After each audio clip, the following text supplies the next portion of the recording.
Hi guys! Welcome back sa aming mini vlog dito sa Thailand. Today guys ay naisipan ng aking husband na manguha ng suso dito sa aming pond. Ayun guys, yung suso na malalaki sa Pilipinas, kinakain nila yan dito sa Thailand. Marami silang pwedeng gawin dyan. Ginagawa nilang pad krapaw, pwede rin na iniihaw. Ayun guys, ang lalaki ng mga nakuha namin. Hindi pa kami nakakakuha ng isda dito sa pond namin. Nauna pa yung suso na kuhanin kaysa sa mga isda. Hinihintay pa kasi namin guys na mas lumaki pa yung mga isda, kaya hindi muna namin hinuhuli. Ito muna nga suso muna ang aming kukunin para ulamin. Ito yung aking biyanan nga nakikuha na rin. After nito guys, lilinisin muna to ni husband bago namin iuwi sa bahay para mamaya pagdating namin sa bahay ay lulutuin na lang niya.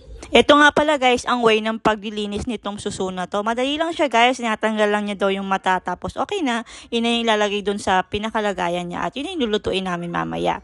Madali lang siyang gawin guys, madali lang siyang linisin, madali lang din siyang lutuin. Tsaka masarap.